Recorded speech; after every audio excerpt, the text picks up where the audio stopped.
Hi friends, ಎಲ್ರಿಗೂ ನಮಸ್ಕಾರ. Hobbies of ಶುಭ ಚಾನಲ್ಗೆ ಪ್ರೀತಿಯ ಸ್ವಾಗತ. ಇವತ್ತಿನ ವಿಡಿಯೋದಲ್ಲಿ ಹಾಗಲಕಾಯಿ ಪಲ್ಯ ರೆಸಿಪಿನ ನಾನು ನಿಮ್ಮ ಜೊತೆ ಶೇರ್ ಮಾಡ್ಕೊಳ್ತಾ ಇದ್ದೀನಿ. ಫ್ರೆಂಡ್ಸ್, ಈ ಒಂದು ವಿಧಾನದಲ್ಲಿ ನೀವು ಹಾಗಲಕಾಯಿ ಪಲ್ಯ ಮಾಡಿದ್ರಿ ಅಂದರೆ ಪ್ರತಿ ಸಲ ಹಾಗಲಕಾಯಿ ತಂದಾಗಲೂ ಕೂಡ ಇದೇ ಒಂದು ವಿಧಾನದಲ್ಲಿ ಟ್ರೈ ಮಾಡ್ತೀರಾ. ಅಷ್ಟು ರುಚಿಯಾಗಿರುತ್ತೆ. ಮಾಡೋದು ಹೇಗೆ ಅಂತ ನೋಡ್ಕೊಳ್ಳೋಣ. ಚಾನಲ್ಗೆ ಹೊಸಬ್ರಾಗಿ ನೋಡ್ತಾ ಇದ್ರೆ ಪ್ಲೀಸ್ ಸಬ್ಸ್ಕ್ರೈಬ್ ಮಾಡ್ಕೊಳ್ಳಿ.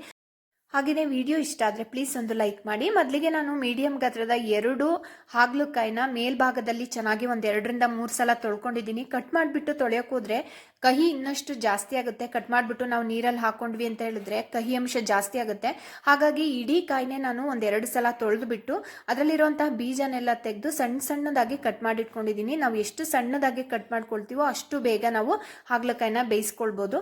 ನೆಕ್ಸ್ಟ್ ಈ ಕಡೆ ಮೀಡಿಯಂ ಗಾತ್ರದ 2 ಟೊಮೊಟೊನ ಹೆಚ್ಚಿಟ್ಕೊಂಡಿದ್ದೀನಿ. ಸ್ವಲ್ಪ ಕೊತ್ತಂಬರಿ ಸೊಪ್ಪು, ಹಾಗೇನೆ ಕರ್ಬೇವು ಸೊಪ್ಪು, ಮೀಡಿಯಂ ಗಾತ್ರದ 1 ಈರುಳ್ಳಿ, ಹಾಗೇನೆ 1 ಗೆಡ್ಡೆ ಆಗೋಷ್ಟು ಬೆಳ್ಳುಳ್ಳಿನ ಸಿಪ್ಪೆ ತೆಗೆದು ಈ ತರ ಜಜ್ಜಿ ನಾನು ಇಟ್ಕೊಂಡಿದ್ದೀನಿ. ನೆಕ್ಸ್ಟ್ ಇಲ್ಲಿ 1 ನೆಲ್ಲಿಕಾಯಿ ಗಾತ್ರ ಆಗೋಷ್ಟು ಹುಣಸೆ ಹಣ್ಣನ್ನ ನೀರಿನಲ್ಲಿ ಕಿವುಚಿ ರಸನ ತೆಗೆದಿಟ್ಕೊಂಡಿದ್ದೀನಿ. ಹಾಗೇನೆ ಸ್ವಲ್ಪ ಬೆಲ್ಲನ ತೆಗೆದಿಟ್ಕೊಂಡಿದ್ದೀನಿ. ನೆಕ್ಸ್ಟ್ ಈ ಕಡೆ ಸ್ಟವ್ ಮೇಲೆ ಒಂದು ಬಾಣಲೆನ ಇಟ್ಟು ಬಾಣಲಿಗೆ 1-2 ಟೇಬಲ್ ಸ್ಪೂನ್ ಆಗೋಷ್ಟು ಎಣ್ಣೆ ಹಾಕೊಂಡಿದ್ದೀನಿ. ಎಣ್ಣೆ ಸ್ವಲ್ಪ ಬಿಸಿ ಆದ್ಮೇಲೆ ಇದಕ್ಕೆ ಒಂದು ಅರ್ಧ ಟೀ ಸ್ಪೂನ್ ಆಗೋಷ್ಟು ಸಾಸಿವೆನ ಹಾಕೊಂಡಿದ್ದೀನಿ. ಸಾಸಿವೆ ಸ್ವಲ್ಪ ಸಿಡಿದ್ಮೇಲೆ ಇದಕ್ಕೆ ಮೊದಲೇ ಹೆಚ್ಚಿಟ್ಕೊಂಡಿದ್ದೀವಲ್ಲ ಈರುಳ್ಳಿ, ಅದನ್ನ ನಾನಿಲ್ಲಿ ಸೇರಿಸ್ಕೊಂಡಿದ್ದೀನಿ. ಒಂದು ಮೀಡಿಯಂ ಗಾತ್ರದ್ದು ಸ್ವಲ್ಪ ದಪ್ಪಾಗಿರುವಂಥ ಸೈಜ್ದೆ ನಾನಿಲ್ಲಿ ಈರುಳ್ಳಿನ ಕಟ್ ಮಾಡಿಟ್ಕೊಂಡಿದ್ದೆ, ಅದನ್ನ ನಾನಿಲ್ಲಿ ಸೇರಿಸ್ಕೊಂಡಿದ್ದೀನಿ. ಅದ್ರ ಜೊತೆನೇನೆ ಕರ್ಬೇವು ಸೊಪ್ಪನ್ನು ಕೂಡ ಹಾಕೊಂಡು ನಾವು ಫ್ರೈ ಮಾಡ್ಕೋಬೇಕಾಗುತ್ತೆ. ನೆಕ್ಸ್ಟ್ ಇವಾಗ ಈರುಳ್ಳಿನಲ್ಲಿ ಇರ್ತಕ್ಕಂಥ ಹಸಿ ಅಂಶ ಎಲ್ಲ ಕಡಿಮೆ ಆಗಬೇಕು. ಅಲ್ಲಿವರೆಗೆ ಸ್ವಲ್ಪ 1-2 ಸೆಕೆಂಡ್ ವರೆಗೆ ಇದನ್ನ ಫ್ರೈ ಮಾಡ್ಕೊಳ್ಳೋಣ.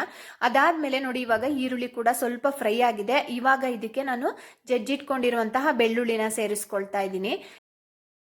ಬೆಳ್ಳುಳ್ಳಿ ಕೂಡ ಸೇರಿಸಿದ್ದಾದ್ಮೇಲೆ ಈರುಳ್ಳಿ ಜೊತೆನೆ 1 ಸೆಕೆಂಡ್ ಅದನ್ನ ಈ ತರ ಫ್ರೈ ಮಾಡ್ಕೊಳ್ಳಿ.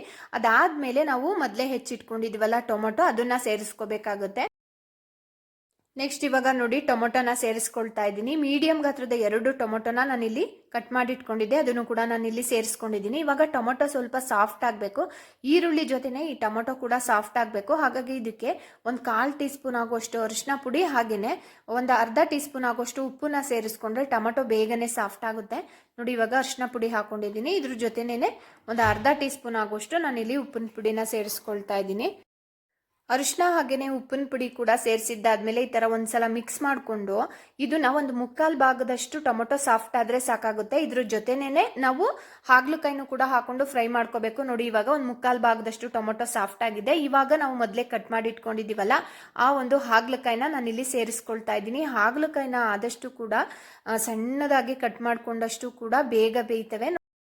ಒಗ್ಗರಣೆಗೆ ಹಾಗಲಕಾಯಿ ಕೂಡ ಹಾಕೊಂಡಿದ್ದಾದ್ಮೇಲೆ ಈ ತರ ಮಿಕ್ಸ್ ಮಾಡ್ಕೊಳ್ತಾ 2-3 ನಿಮಿಷದವರೆಗೆ ನಾವು ಹಾಗಲಕಾಯಿನ ಚೆನ್ನಾಗಿ ಬೇಯಿಸ್ಕೋಬೇಕು. ಈ ತರ ಓಪನ್ ಪ್ಯಾನಲ್ ಆದ್ರೂ ಬೇಯಿಸ್ಕೋಬಹುದು ಅಥವಾ ಲಿಡ್ ನ ಕ್ಲೋಸ್ ಮಾಡಿ ಆದ್ರೂ ಬೇಯಿಸ್ಕೋಬಹುದು. ಆದ್ರೆ ಲಿಡ್ ನ ಕ್ಲೋಸ್ ಮಾಡಿದ್ರೆ ಮಧ್ಯ ಮಧ್ಯ ಓಪನ್ ಮಾಡಿ ಅದನ್ನ ತಿರ್ಗಿಸ್ಕೊಳ್ತಾ ನಾವು ಬೇಯಿಸ್ಕೋಬೇಕಾಗುತ್ತೆ. ನೋಡ್ತಿದ್ದೀರಲ್ಲ, ಇವಾಗ ಲಿಡ್ ನ ಕ್ಲೋಸ್ ಮಾಡಿದ್ದೆ, ಮಧ್ಯ ಒಂದ್ಸಲ ಈ ತರ ಕೈ ಆಡಿಸ್ಬಿಟ್ಟು ಮತ್ತೆ ನಾನು ಲಿಡ್ ನ ಕ್ಲೋಸ್ ಮಾಡಿ ಬೇಯಿಸ್ಕೊಳ್ತಾ ಇದ್ದೀನಿ. ಇದೇ ತರ 2-3 ಸಲ ಲಿಡ್ ನ ಓಪನ್ ಮಾಡ್ತಾ ಕ್ಲೋಸ್ ಮಾಡ್ತಾ ನಾನಿಲ್ಲಿ ಬೇಯಿಸ್ಕೊಂಡಿದ್ದೀನಿ. ನೋಡ್ತಿದ್ದೀರಲ್ಲ ಫ್ರೆಂಡ್ಸ್, ಇವಾಗ 1/4 ಭಾಗದಷ್ಟು ಹಾಗಲಕಾಯಿ ಬೆಂದಿದೆ. ಇವಾಗ ಇದಕ್ಕೆ ನಾವು ನೀರನ್ನ ಸೇರಿಸ್ಕೋಬೇಕಾಗುತ್ತೆ. ಈ ತರ ಒಗ್ಗರಣೆನಲ್ಲಿ ನಾವು ಬೇಯಿಸ್ಕೊಳ್ಳೋದ್ರಿಂದ ಹಾಗಲಕಾಯಿ ಬೇಗ ಸಾಫ್ಟ್ ಆಗುತ್ತೆ. ನೀರು ಹಾಕ್ಬಿಟ್ರೆ ಸ್ವಲ್ಪ ಟೈಮ್ ತಗೊಳುತ್ತೆ, ತುಂಬಾ ಅಂದ್ರೆ ತುಂಬಾನೇ ಟೈಮ್ ತಗೊಳುತ್ತೆ, ಮತ್ತೆ ರುಚಿ ಕೂಡ ಅಷ್ಟು ಚೆನ್ನಾಗಿರಲ್ಲ. ಹಾಗಾಗಿ ನಾನಿಲ್ಲಿ ಒಗ್ಗರಣೆನಲ್ಲೇ 1/4 ಭಾಗದಷ್ಟು ಬೇಯಿಸ್ಕೊಂಡಿದ್ದಾದ್ಮೇಲೆ ಇದಕ್ಕೆ ನೀರನ್ನ ಸೇರಿಸ್ಕೊಳ್ತಾ ಇದ್ದೀನಿ. ನೋಡಿ, ದೊಡ್ಡ ಲೋಟ ತೋರಿಸಿದ್ನಲ್ಲ ಆ ಲೋಟದಲ್ಲಿ 1/4 ಭಾಗ ಆಗೋಷ್ಟು ನೀರನ್ನ ಹಾಕೊಂಡು ನಾನಿಲ್ಲಿ ಬೇಯಿಸ್ಕೊಳ್ತಾ ಇದ್ದೀನಿ. ನೋಡಿ, ಇವಾಗ ನೀರನ್ನು ಕೂಡ ಹಾಕಿದ್ದಾದ್ಮೇಲೆ ಒಂದ್ಸಲ ಮಿಕ್ಸ್ ಮಾಡಿಕೊಂಡು ಲಿಡ್ ನ ಕ್ಲೋಸ್ ಮಾಡಿ ನಾನಿಲ್ಲಿ ಬೇಯಿಸ್ಕೊಳ್ತೀನಿ.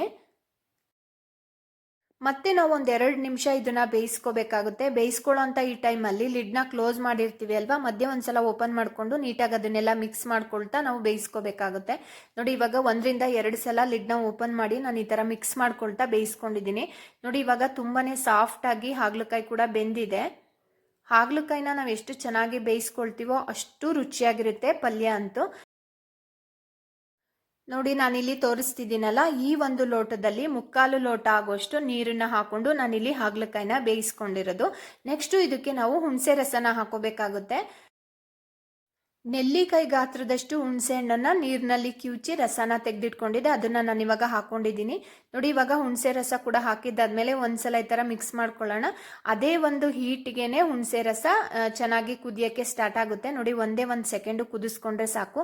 ಇವಾಗ ಇದಕ್ಕೆ ನಾವು ಅಚ್ಕಾರದ ಪುಡಿನ ಸೇರಿಸ್ಕೋಬೇಕಾಗುತ್ತೆ. ಒಂದು ದೊಡ್ಡ ಸ್ಪೂನಲ್ಲಿ 1 ಸ್ಪೂನ್ ಆಗೋಷ್ಟು ನಾನಿಲ್ಲಿ ರೆಡ್ ಚಿಲ್ಲಿ ಪೌಡರ್ನ ಹಾಕೊಳ್ತಾ ಇದ್ದೀನಿ.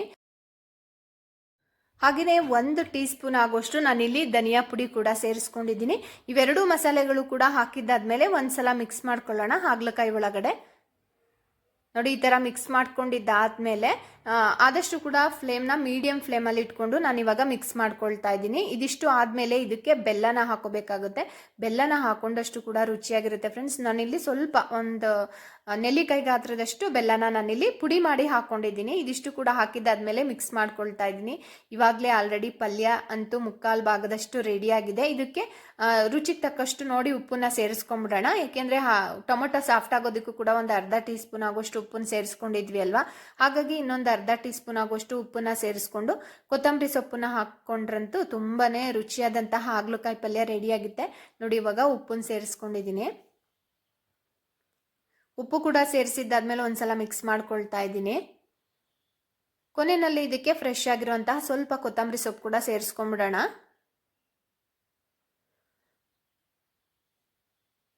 ಕೊತ್ತಂಬರಿ ಸೊಪ್ಪು ಕೂಡ ಹಾಕಿದ್ದಾದ್ಮೇಲೆ ಮಿಕ್ಸ್ ಮಾಡ್ಕೊಳ್ತಾ ಇದ್ದೀನಿ. ಇವಾಗ ರುಚಿಯಾದಂತಹ ಹಾಗಲಕಾಯಿ ಪಲ್ಯ ಅಂತೂ ರೆಡಿಯಾಗಿದೆ. ಇದು ಸಿಂಪಲ್ ಆಗಿದ್ರೂ ಮಾಡೋದಕ್ಕೆ ತುಂಬಾನೇ ರುಚಿಯಾಗಿರುತ್ತೆ ಫ್ರೆಂಡ್ಸ್. ನಮ್ಮ ಹಸ್ಬೆಂಡ್ ಅಂತೂ ಈ ಥರ ಹಾಗಲಕಾಯಿ ಪಲ್ಯ ಮಾಡಿಕೊಟ್ರೆ ಯಾರು ಇದನ್ನು ಹಾಗಲಕಾಯಿ ಪಲ್ಯ ಅಂತ ಹೇಳ್ತಾರೆ ಅಂತ ಹೇಳ್ತಾ ಇದ್ರು. ಅಷ್ಟು ಚೆನ್ನಾಗಿತ್ತು. ಮತ್ತೆ ಮತ್ತೆ ಕೇಳಿ ಹಾಕಿಸ್ಕೊಂಡು ಚಪಾತಿಗೆ, ದೋಸೆಗೆ, ರೊಟ್ಟಿಗೆ ಹಾಕಿಸ್ಕೊಂಡು ತಿಂತಾರೆ. ಅಷ್ಟು ಚೆನ್ನಾಗಿರುತ್ತೆ. ಖಂಡಿತ ನೀವು ಕೂಡ ಟ್ರೈ ಮಾಡಿ. ಹಾಗೆಯೇ ಚಾನಲ್ಗೆ ಹೊಸಬ್ರಾಗಿ ನೋಡ್ತಾ ಇದ್ರೆ ಪ್ಲೀಸ್ ಸಬ್ಸ್ಕ್ರೈಬ್ ಮಾಡಿಕೊಂಡು ನಮಗೆ ಸಪೋರ್ಟ್ ಮಾಡಿ. ಹಾಗೆಯೇ ವಿಡಿಯೋ ಇಷ್ಟ ಆದರೆ ಲೈಕ್ ಮಾಡಿ, ಜೊತೆಗೆ ನಿಮ್ಮ ಫ್ರೆಂಡ್ಸು ಹಾಗೆಯೇ ರಿಲೇಟಿವ್ಸ್ ಜೊತೆ ಈ ಒಂದು ವಿಡಿಯೋನ ಶೇರ್ ಮಾಡಿ. Thank you.